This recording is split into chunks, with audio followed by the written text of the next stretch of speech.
Good morning, sir. Good morning. Good morning. Welcome. How are you? Welcome to the Diners Friday special. I don't know why I always say it like a leprechaun. I have like an Irish accent when I say it. Welcome to the Diner Podcast Friday special. I don't know that was Irish, but it's close. Well, you could do it like the American Dream, Dust the Road. Welcome to the Diner awesome. Podcast Friday special. But I showed my wife after I showed her the video, then I had to show her the Dusty Rhodes promo because she was like, "Does he really sound like that?" I'm like, "Yes, he sounds exactly like that."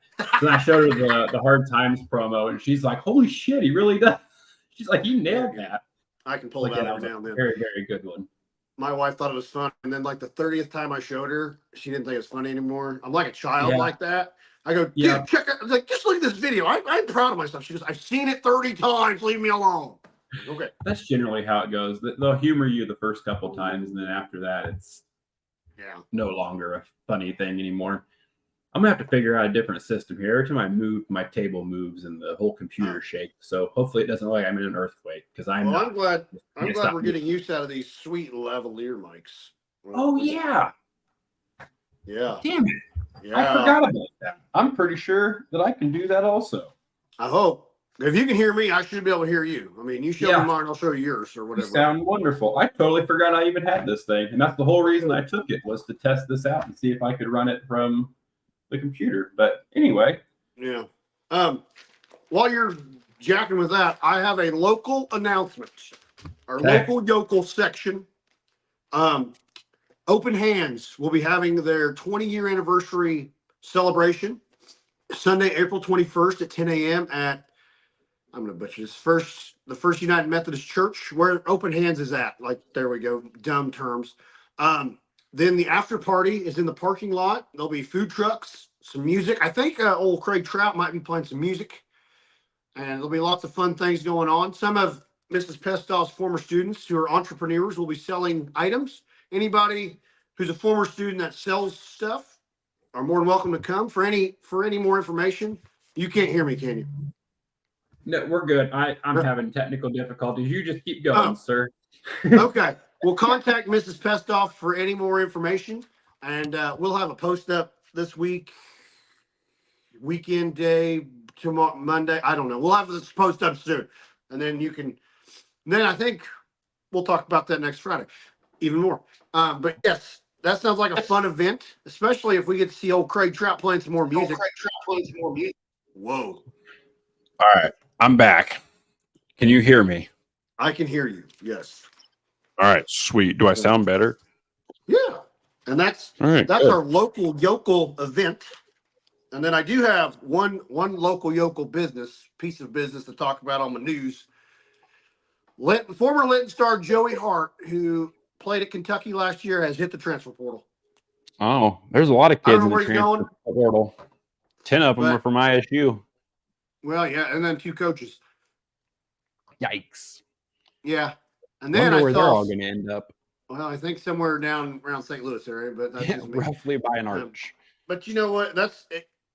If I was a 20-year-old kid and I got somebody say, I'll give you $250,000 to come play basketball for me, I'd probably take it because if I'm a coach making $300,000 a year and someone offers me $200 million a year, I'm going to take that. And that's the thing. It's like, I know where we were at college, I think I was making $50 a week.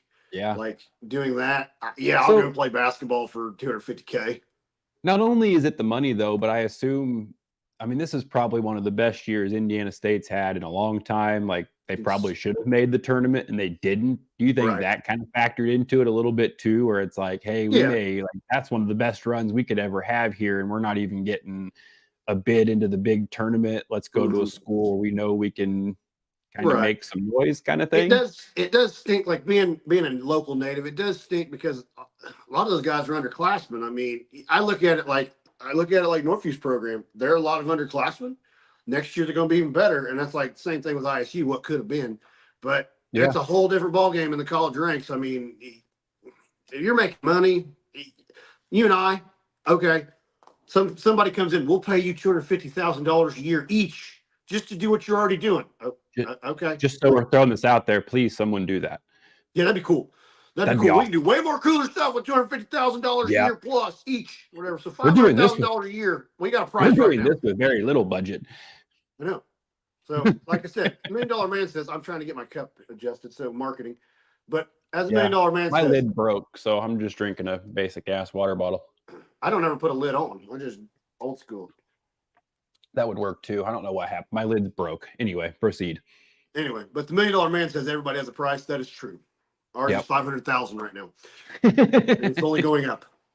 I'm just throwing it out there. I could live comfortably on $250,000 and around here, yeah. Well, speaking of the wonderful people that the way we can make some money, would you like to hit our sponsors real quick before we get any further? Yes, sir. Thank you to our gold sponsors, Pappy's Barbecue, ML Productions, Peak Performance Gym, Wabash Valley Plumbing, Stitch Brands, and the Wabash Valley Adult and Teen Challenge. Thank you for letting us do what we do. And then for Pappy's, I think we do still have one spot left. We have one spot left. Lock it in by paying us $25. If anyone would like to jump in, we do have one more spot, May 1st. 5 contestants will go up against our no longer wing record holder, but the first ever wing champion. So you're going to have to pick up the pace a little bit for this next one. I know. And shout out, I believe that was Brandon McMahon who beat my record. The record now, if I believe it's traditional wing still, 45. 45. And you had what, 43? 43. So not bad. That's pretty, that's amazing. You're going to have to step it up a little bit. Yeah, I will. Says the person who ate 36 and aggressively vomited in my backyard. So I went to the gym. Yeah. Just so clear. I still don't know how. I mean, let's be fair, though. You walked like 2 laps. It wasn't like you went and did a vigorous workout. It was 5 laps. I walked 5 laps, get a photo up, prove a point, have people see me like, didn't you just eat 43 wings? Yes, I did. Now I'm now walking. Still impressive because I could barely walk. I'm not joking. I walked in my door. I walked straight out the back door, and I went and aggressively vomited in the backyard because it almost happened at Pappy's. I don't know if I've told that already or not, but it almost happened at Pappy's. I was struggling. I went in there to go pee after we got done, and I was like, I'm like, nope, don't do it in here. So I thought about not good. Opening up, inside baseball here. I thought about stalling and just nitpicking because I knew you were probably going to Ralph. And if I stalled long enough, you probably would have gone and thrown up during the competition. You might have, because we didn't set a time limit or anything. So you might have been able to wait me out because I was struggling. I could just feel it. It was just sitting like right at the top of my stomach. I could just feel it sitting there. I'm like, oh, this is not good. I'm in trouble. But was it the wings? I made it home. Was it the wings or the Busch Light at the end that topped it off? Oh, the Busch Light definitely finished it off because it was already sitting there. I think I would have vomited regardless, but adding the beer on top of it. Thank you, Bill, for the Bill Wells. Thank you, Bill. Beer afterwards, but that was tough to get down. I think you ended up finishing that for me, didn't you? I had my beer, the rest of your beer, and a slice of red velvet cake afterwards. Oh yeah, you did eat cake. I love cake. And then you went and walked at the gym like a freaking psycho. Hey, it is what it is. You are a madman. That's true. Well, that is true. I guess speaking of madmen, we can jump into one of our topics that we have. A madman has passed away. Oh, OJ, the juice? Yep. I know. Well, I'm not sure if he was a madman. It seemed like at one point in his life he was very, very angry. I don't know. He passed away at the age of 76 from prostate cancer. And yesterday when I got on Twitter, this is it. I got on Twitter and on the trending thing, there's 30 top trending things. He had 18 of them. Oh my gosh. 18 trending topics were related to the juice. That's now, ridiculous. I did see. There was a lot of people very angry with him and very happy that he was dead, which was kind of which I get. I mean, I don't know. Luckily we were young when all that happened, so I don't know all the deets. I mean, I didn't research it enough, but it seemed to be a very split crowd. Yeah. There was a lot of people that were like remembering him as the football player great, and then there was a lot of people that were like, good, he should burn in hell. It was like, all right. I saw there was a lot of Twitter jokes that he should not be in a hearse. He should be his casket should be in a white Bronco followed by the police. The police in that exact formation. Yeah, I saw that same thing. That would be very hilarious. I'm not sure that the family is looking to make jokes though. I'm not sure that's their. The families of the victims might. True, but I don't think they're the ones running the funeral. So I think you might run into a problem there. They, I remember, well, one of the victims' families, they released a book. Like he Oh, wrote, really? so what had happened? I just saw this on like TikTok or one of them that he wrote a book because he had to pay the families and like scrapped it. Yeah. And somehow one of the families got the rights to it or something and they sold it and Oh. basically painted him as one of those guys. Did he So ever admit if he actually did it or not? Like, I know he's made a bunch of innuendos and stuff, but did he ever did he have like a deathbed confession or anything? Or I guess they I probably don't know. wouldn't tell anybody. I have no idea. I mean, I wouldn't tell anybody, but I also don't want to go to hell. So I wish wouldn't do Yeah. that. But I feel so like on your deathbed though, you'd want to release that before you died, just out of fear or like that last ditch effort to yeah, try to bring it around. yeah. But I don't know. Maybe if I tell them, I will not go burn. But I did see so on the same area, the Heisman Trophy Trust put out. Oh, we will. What did they say? They mourned the death of OJ, Oh, but yet Reggie Bush still can't get his Heisman Trophy back. They won't give it to him. Players are was it getting paid OJ that now, went? and he can't get his OJ, Heisman back. OJ is the one that went and stole all of his stuff back too from somewhere, didn't he? Yes, he Didn't he get in allegedly trouble offed for his that wife, too? his ex-wife, and her boyfriend, and they mourn him. But Reggie Bush, being a poor college student, getting money under the table, can't get his Which freaking is trophy. legal now. Exactly. Give it back. I It's mean, legal. He didn't break any rules now. Yeah, it doesn't make any sense. I don't know. It's ridiculous. But Did you give see? Reggie his trophy back. I mean, you should. I don't know why he doesn't have it. He basically did what everyone was doing anyway. He just got caught. Exactly. Well, I feel like they've always done the NIL stuff. It's just now it's legal and they're no longer turning a blind eye to it. But I feel like most of these big colleges have always done that type of stuff. I miss college. I wish college would go back to when players getting paid under the table. It was a lot better. Yeah, yeah. Keep it secretive. Exactly. The transfer portal has ruined sports, but yeah, well, there's a lot of things that ruin sports, but like there was like interpreters betting millions and millions of dollars. I have that on my list. Otani's interpreter is okay. I think he's going so what do you think? Because I saw his losses were 40 million.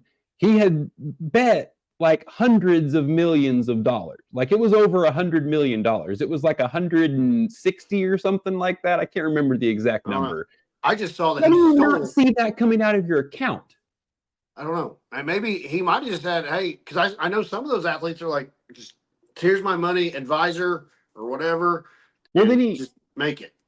Well, I saw another one that said that he was shutting off Otani's notifications every time he had to make a transaction. I mean, how often did this dude take his phone then? There's a lot of weird things that it's like, he might just be the fall guy and Otani has a slight betting problem. That's probably the whole, well, he does, I don't know. He's my interpreter. I just trust him. And I don't know. I mean, pro athletes have been getting millions stolen from him for years. But but I don't care how, you're going to notice $100+ million. Oh, he just totally dipped out. Oh, he's back.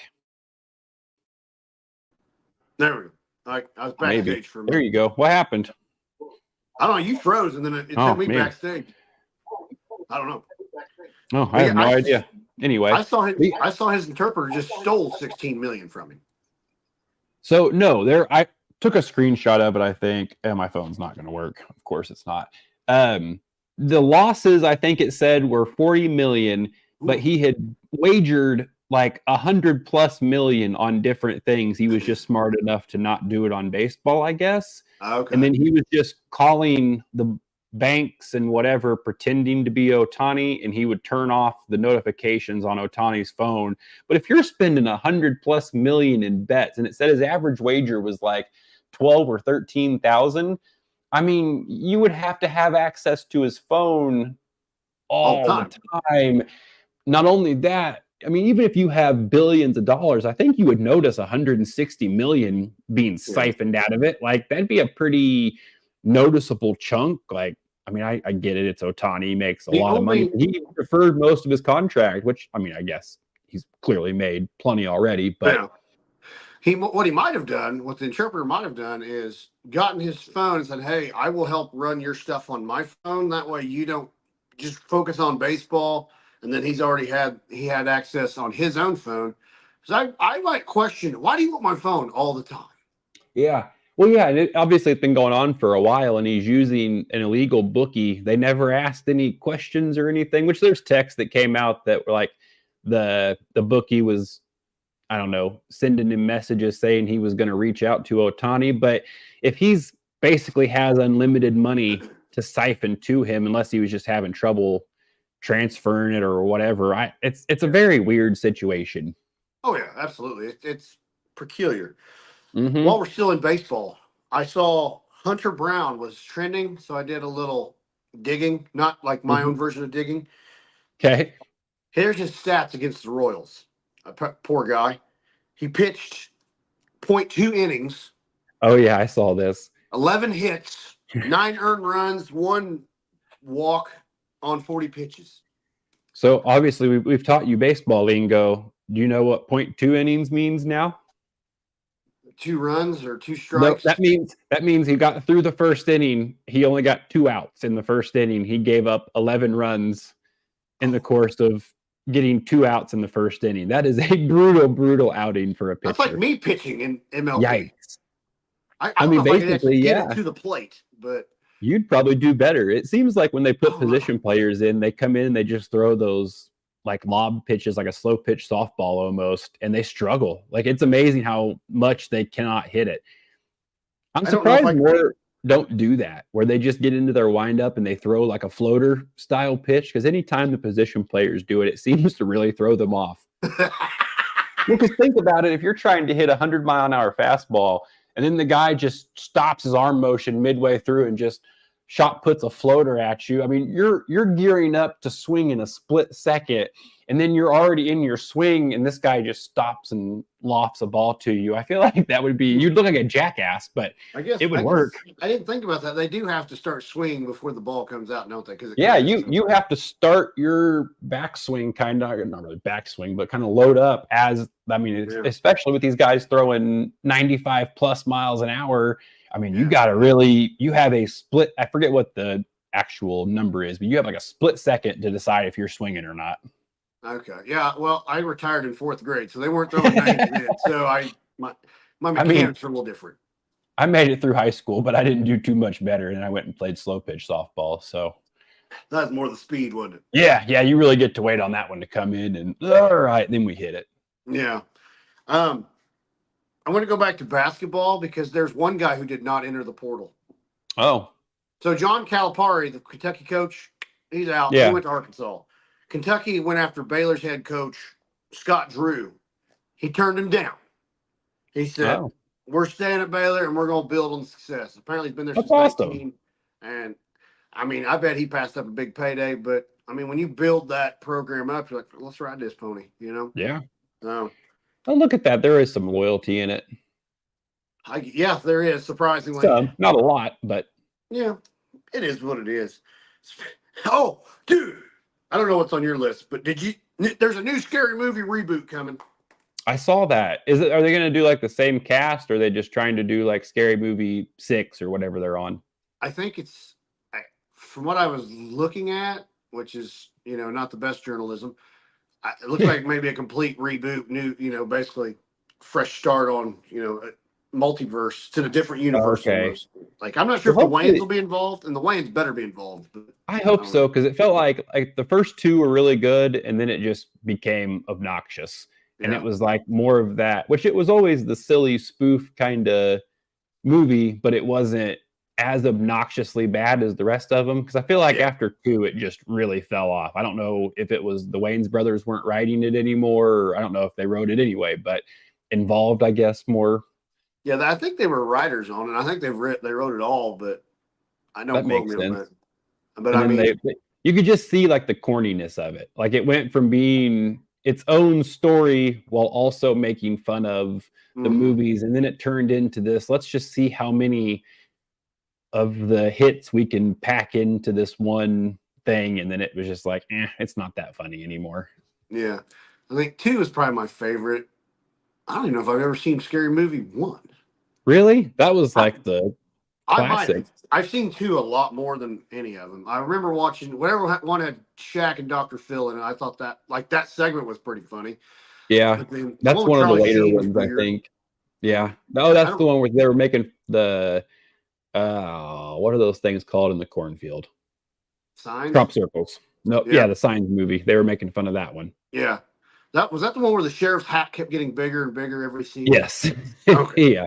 So I mean, there were funny parts, but I feel like it got really corny after those first few, or we just got older and it seemed like then it just seemed more corny. I guess that could be as well. That could be. But yeah, the first, well, at least number 2. I can't speak for, I've seen number 1 because that's when it had Carmen Electra in it and he stabbed her implant. And yeah, that's one where she's running and she's like walking through the house and yeah, they're on the phone and he's hiding in random places. Okay. Yeah, I've seen that one then. So yep. That's the first one. That's the only time, that's about the only scary movie I want to watch. Yeah, I can do those. Those are humorous. The one they made fun of the Paranormal Activities. I think that's the Wayans also. I can't remember what it was called, but yeah, they did another one like that. Wasn't it Paranormal Activity or something like that? Something, yeah. It was some play on the Paranormal Activity movies, but I remember watching the first one of it, and it was pretty funny, and the second one was like, all right. Yeah. I'm kind of over it now. I don't like. I feel like that's how it is with most sequels, though. You like the first one, and then the second one, it's like, all right. You tried to make it's always that, like, rather than making it its own thing, they try to kind of recreate the magic from the first one. It seems like the only sequel movies is when you're just progressing the long story and you turn it into like 2-hour episodes, then it works. But most of the sequel movies, it's like they try to just remake the same thing over again in a more corny fashion. Yeah. Like my favorite sequels, I mean, the Mighty Ducks sequels were good. Mighty Ducks were good ones. The Ninja Turtles, I liked it. The third one was okay, but the second one was really good. And then Too Fast, Too Furious. That was my favorite sequel. Oh, yeah, it's not a bad one either. Now, like Fast and Furious 99 that they're on, I care less. Like that's coming this fall.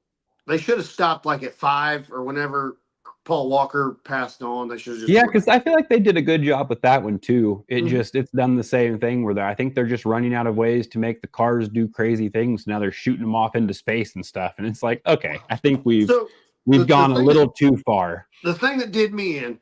So the one, I can't remember what number, maybe 8 or 9 or whatever. They're driving in like Antarctica or some ice field, and like a missile's coming, and Dom Travis goes and just kicked it, and it goes flying. I'm like, come on.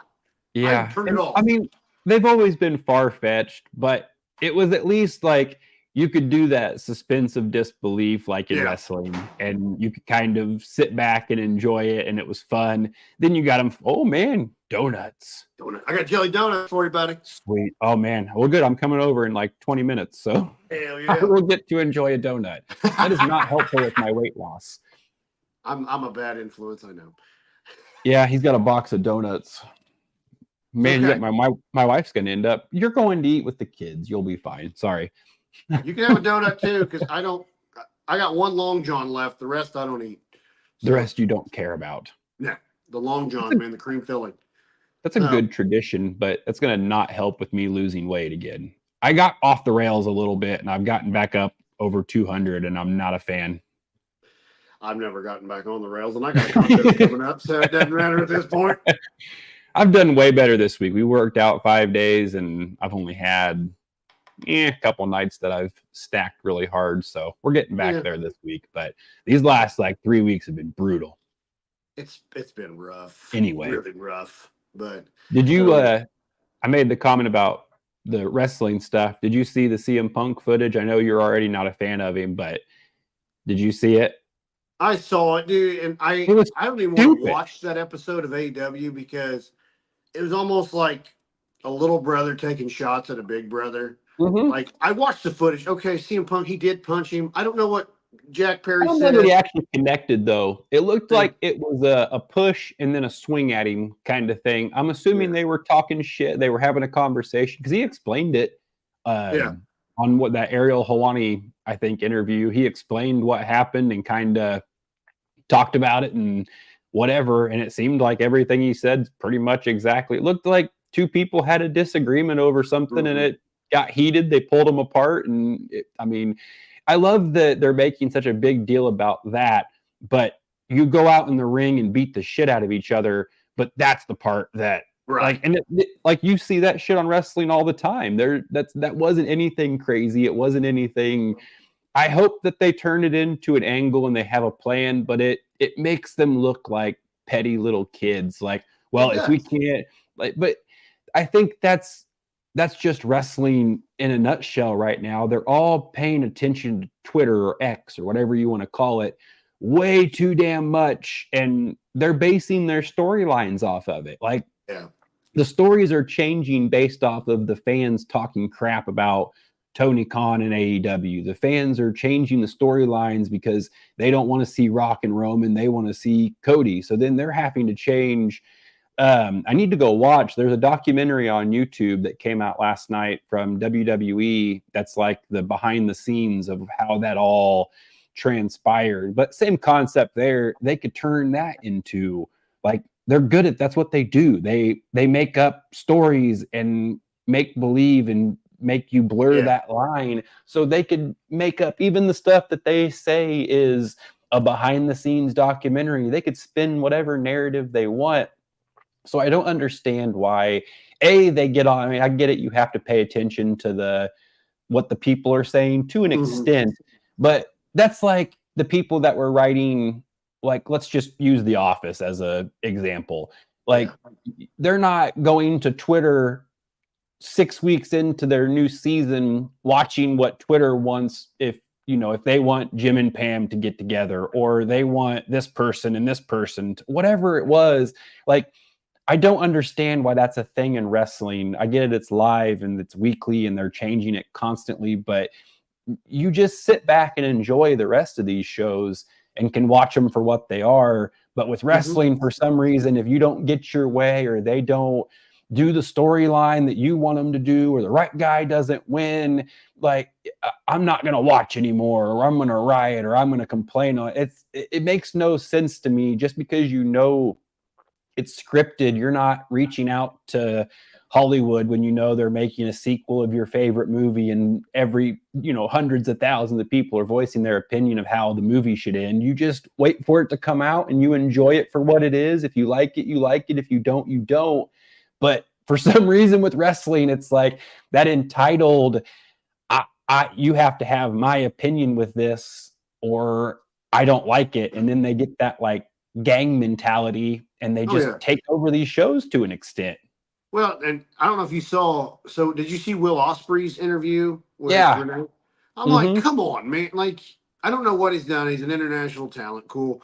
But I'm just like, why take the shot? Why even take the shot? Because they're not going to acknowledge it. They don't care. Well, and he's one of the ones that, like, he's very known if you're a super fan, but you're someone who I feel like watches and pays attention to wrestling. You're kind of like, yeah, he's good, whatever, but I don't really know him. Like, it's just another one of those petty, you're paying attention to Twitter. You're worried more about what the other guy's doing than trying to just make your product better and do what you're doing. Like, I don't, that's like us coming on here and talking shit about another podcast or live show rather than just figuring out what we can do better on our stuff. It doesn't, I don't care. Like, I hope they all succeed. And I don't understand why they don't all have that. And that's the whole thing is, like, all high tides raise all ships, man.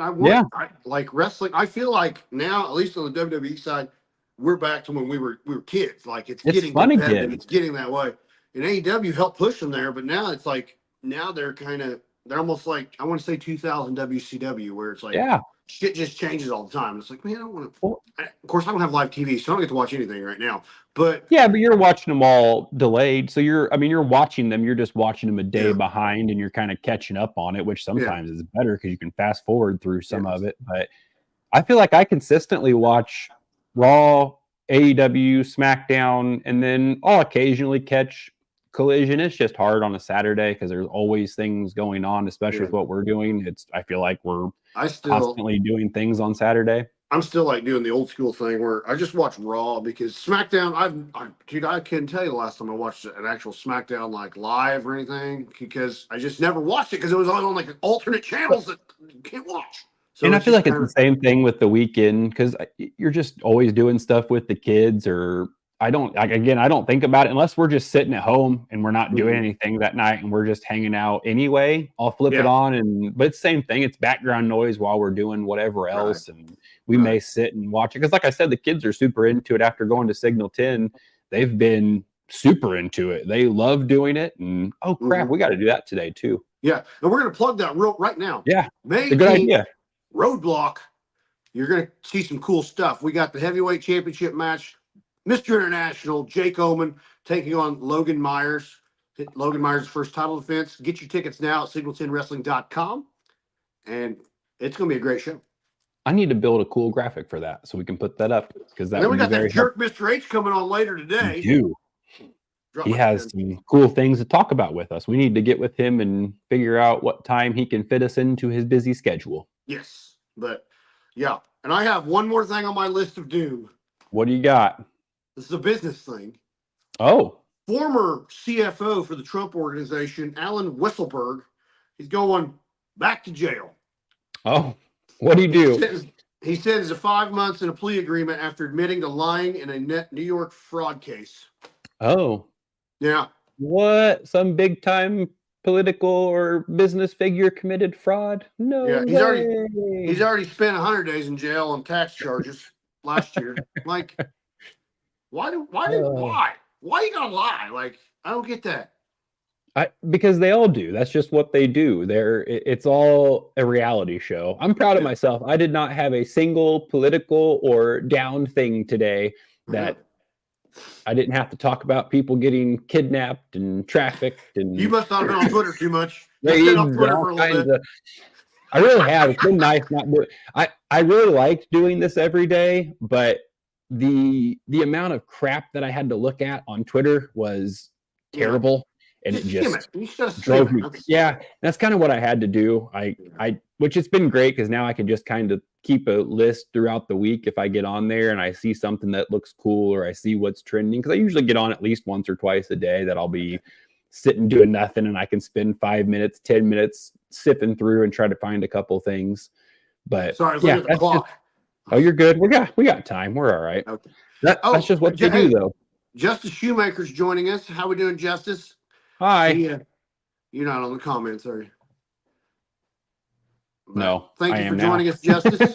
Thank you to everybody who's watching. I don't know who's watching, what's watching. I just know we're live. So that's good.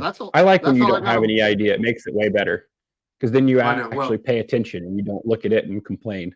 I don't complain. I'm not a complainer. Yeah. No, never. So another thing we haven't talked about that happened this week. What did you think of the solar eclipse? Obviously, it was cool. It was very neat. Like, so at first, whenever it was just like covering it, I didn't understand. Like, because we were sitting outside because it was super nice that day anyway. So we were sitting outside on our patio and the sun, like, it just felt a little hotter, whatever. And I was just doing my best not to, like, I usually don't just stare at the sun anyway. So we were just kind of sitting talking. Well, then we realized that it had stopped. Hi, Kelsey. Happy Friday. Look, I'm looking at the comments now. But so I put the glasses on and started like kind of looking up at it every once in a while just to see. And it was super neat to watch it progress. But when it actually eclipsed and it had that like bright ring around it, like that was really neat. It was like, oh, I'm really glad I watched this because I told you that I wasn't going to watch it. I was just going to kind of hang out and whatever. If I saw it, I saw it. But it was what it was. But yeah, I ended up watching it and it was really, really cool. Yeah, no, it was really cool. I'm glad because I was the same way. I ain't watching this. Who cares? It's just an eclipse. I didn't realize it was like a once in a lifetime deal. But I ended up making time. 2045, it goes over Orlando. You can spend $7 billion and go watch it at Disney. Yeah, imagine those ticket prices. Oh, I can't even. Yeah, because it said 2045, I think, was the next one. And it essentially went, which is very weird. It went the opposite way. So like the path that it took this time went this way. This time it's going to go like down. It's going to make like an X kind of thing from the last one. Yeah. I'm not sure what. I'm sure there's some sort of scientific reason why it's going the opposite way, but that's way above my brain capacity, I think. 2045. I might be out by then, but that's 20 years. Yeah. You never know. Great optimism. Jesus. God. I'm not buying any Disney tickets on that day. I can promise you that. No, because they'll jack them up just like they do everything else. And if you would like to witness the solar eclipse, yeah, people are already booking 2045. We need one of the people who do the Disney trips to let us know if anybody's booked their solar eclipse trip for 2045. Maybe you can get some good deals if you book it right now. Could you imagine the chaos at Disney that day? No. Oh, I've never been to Disney, and I really have zero desire to go. I'll probably go one time to say I've been there, but it ain't gonna be that thing. I promise you that. Well, especially when your girls are still pretty young and would enjoy it. Because I will say I was skeptical. We went to visit Krista the one time, and we drove down to Orlando for a couple of days, and we went to Disney for one of the days we were there. And I don't know if I've ever told this story or not, but I was so burnt that night. No, I had to sleep in the bathtub. It hurt so bad. I drove down to a CVS at like 3 a.m. to try to find whatever the hell that stuff's called. The aloe vera gel. Well, no, it was past aloe vera. I needed like whatever the numbing stuff is that you can get that's like supposed to like numb it and make it. Yeah, I don't know. I forget what it's called. I want to say Novocaine, but I know that's not what it is. I don't think, but whatever, you get it. But I put it on and it immediately made it worse. And it felt like I was being stabbed in the back and I couldn't sleep. It hurt.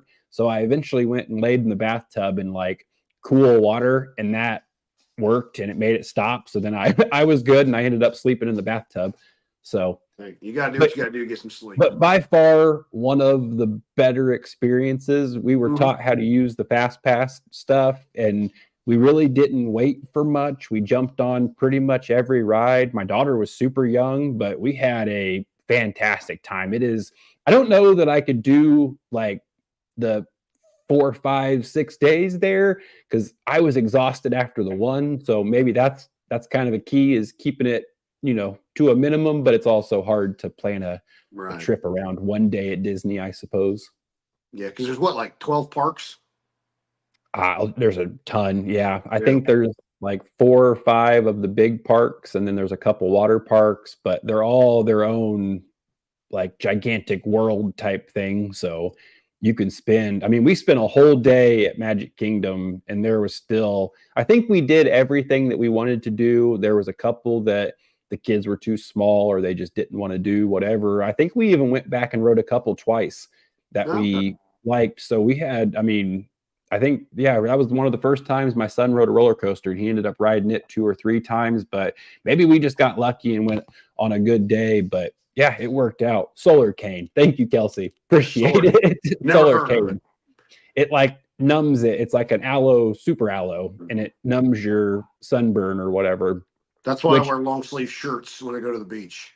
Yeah, I stupidly went tanning again, and I am fried again.